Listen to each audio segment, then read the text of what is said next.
Bien, continuando la publicación de la semana pasada en el blog respecto de la tabla de enrutamiento que genera Cisco iOS, quería presentarles rápidamente los elementos que se mencionan, los distintos tipos de rutas, pero ahora sobre una tabla de enrutamiento. Para mostrarles esto, lo que voy a utilizar es un laboratorio virtualizado utilizando routers CRC1000. Por eso lo que ustedes están viendo son consolas sobre Hyper-V. Y en este momento tengo abierto en la ventana de abajo una conexión de consola directa al dispositivo, y en la ventana de arriba estoy desde otro dispositivo de la misma red ingresando vía Telnet al mismo router. Así vamos a poder ver distintos elementos al mismo tiempo en el mismo router. Ante todo, vamos a ver las interfaces que tiene levantado este dispositivo. Para eso vamos a utilizar un Show IP Interface Brief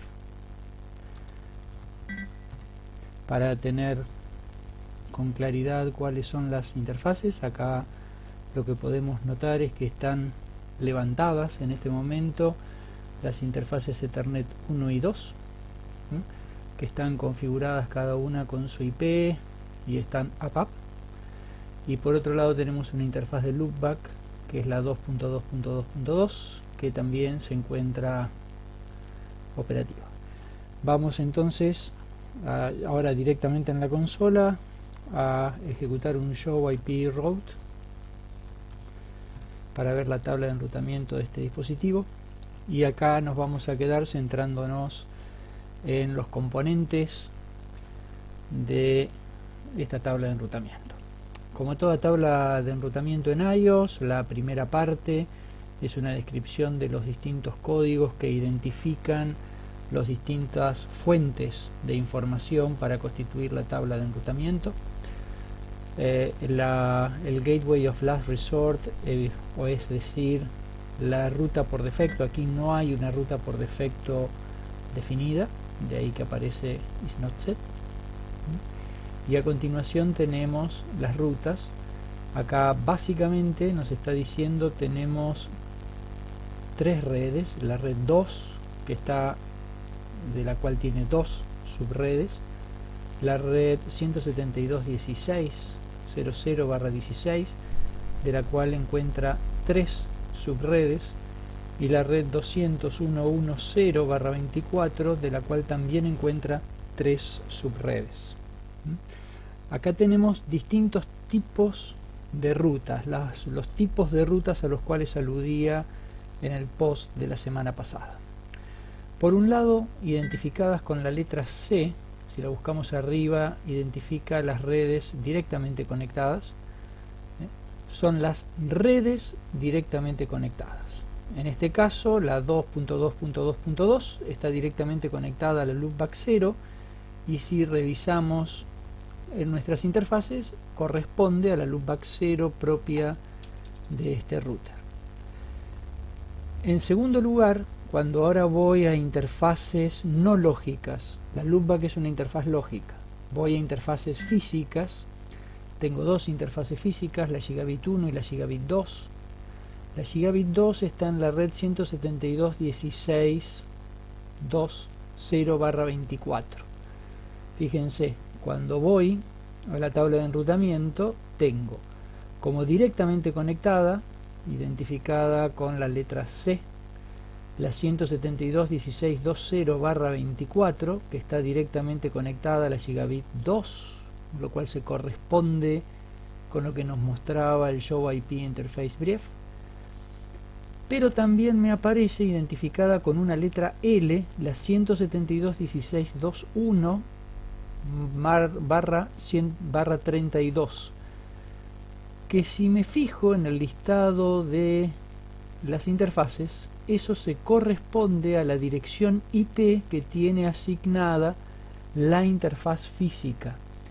Eso es lo que llamamos una red local. Fíjense, en la tabla de códigos L está identificado como local.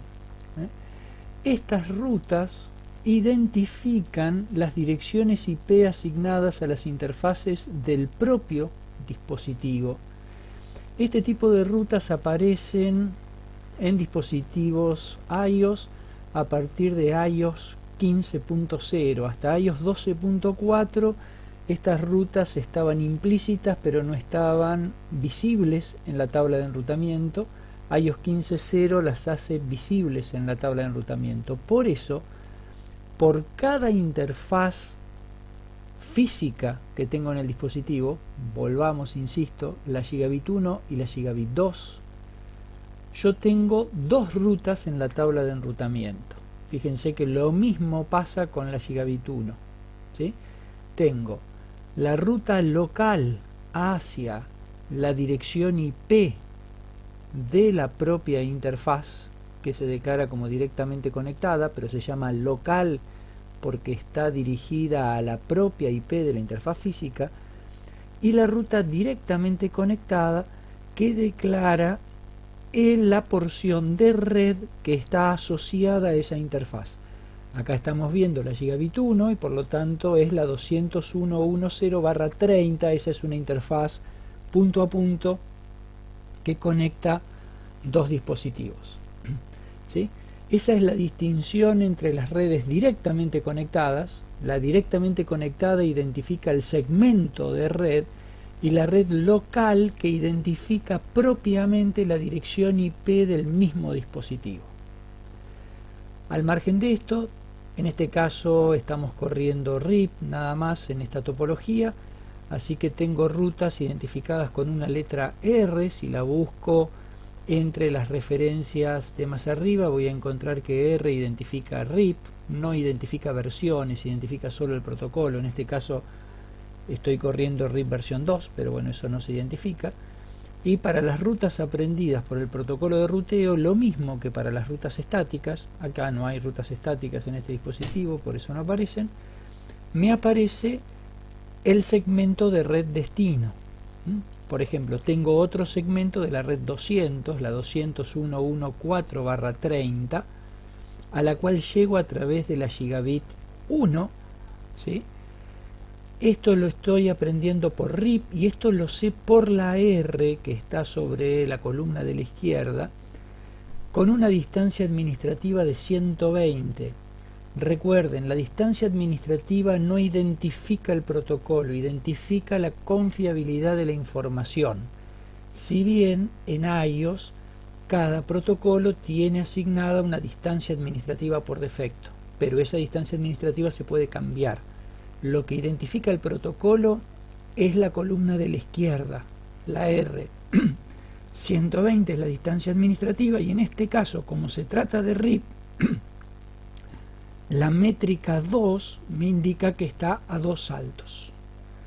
Lo mismo me pasa con la ruta para acceder a la 172.16.10/24, que también la aprende por RIP, también a través de la Gigabit 1. Este es un router que está en un extremo de una topología, por eso todo se aprende a través de la Gigabit 1. También la aprende por RIP, también con una distancia administrativa de 120 y también está a 2 saltos. Y finalmente tengo una última ruta a la 2221 que aprendo por RIP igualmente, con una distancia administrativa de 120 y una métrica de 2 saltos a través de la Gigabit 1. Bien, espero que esto sirva para que tengamos una mejor comprensión y lectura de la tabla de enrutamiento, que es sin dudas no solo un elemento de información, sino un elemento de diagnóstico importante para detectar cuáles son los tramos de la red que están accesibles en este momento y cuáles son los tramos de red que no están accesibles porque no tenemos ruta hacia ellos.